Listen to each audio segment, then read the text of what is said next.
Hello बच्चों, let's see this question. The question says write the IUPAC names of the following compounds.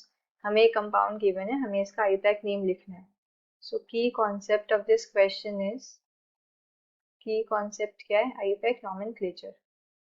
IUPAC nomenclature क्या होता है? ये एक systematic approach है जिसकी help से हम सारे organic compounds की naming करते हैं. किसी भी organic compound के name के 3 parts होते हैं. पहले होता है prefix, फिर आता है हमारे पास word root एंड देन आता है हमारे पास सफिक्स.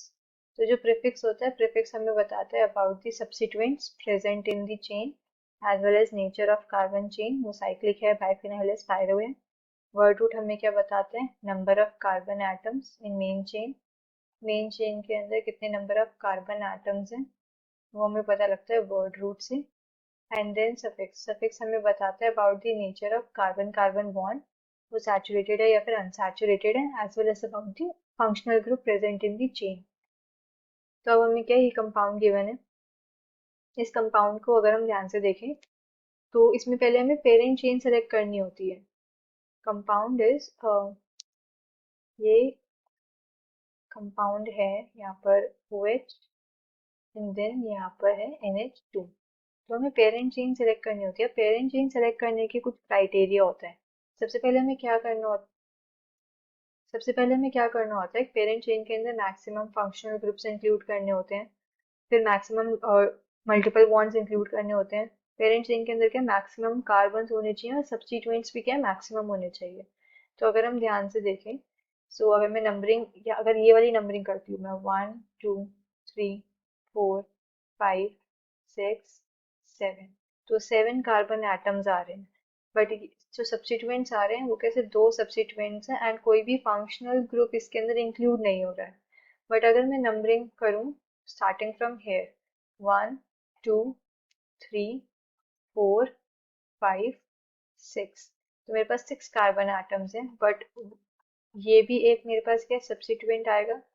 एक सब्स्टिट्यूएंट मेरे पास ये है, 2 अल्काइल चेन्स हैं एंड यहाँ पे एक फंक्शनल ग्रुप मेरा इंक्लूड हो रहा है सेकेंड पोजीशन पे एंड ये एक और सब्स्टिट्यूएंट है. हमारा फंक्शनल ग्रुप OH इसलिए बिकॉज जो OH है इसकी प्रायोरिटी ज़्यादा होती है फ्रॉम अमीन. तो OH को हम फंक्शनल ग्रुप कंसीडर करेंगे एंड NH2 को हम सब्स्टिट्यूएंट लेंगे. सो हमारी क्या है, ग्रीन पेन वाली मार्किंग करेक्ट है. तो 6 कार्बन एटम्स है मेन चेन के अंदर. तो वर्ड रूट यहाँ से क्या हो गया, हेक्स. कोई भी डबल बॉन्ड ट्रिपल बॉन्ड नहीं है, तो ये क्या हो जाएगा, hex AN just like alkane. 1 degree suffix, carbon carbon जो बॉन्ड है वो सैचुरेटेड है. देन सेकेंड पोजीशन पे क्या है, मतलब OH है, अल्कोहल है, तो ये आ जाएगा 2 ol secondary suffix telling us about the functional group. तो ये हो गया word root, primary suffix, secondary suffix. अब इसके अंदर हमें क्या लिखने हैं, सब्स्टिट्यूएंट्स लिखने हैं जो प्रीफिक्स में आते हैं. जितने भी हम प्रीफिक्स लिखते हैं, सब्स्टिट्यूएंट्स लिखते हैं, ये अल्फाबेटिकल ऑर्डर में लिखते हैं. तो सबसे पहले हम अमीनो लिखेंगे 6th पोजीशन पे. तो ये हो जाएगा मेरे पास 6 amino, 6 amino. Then third position and fifth position पे इथाइल ग्रुप्स हैं. तो 3,5 di ethyl, di ethyl hexane 2 ol. IUPAC name क्या हो गया, 6 amino 3,5 di ethyl hexane 2 ol. I hope you understood this well. Best of luck.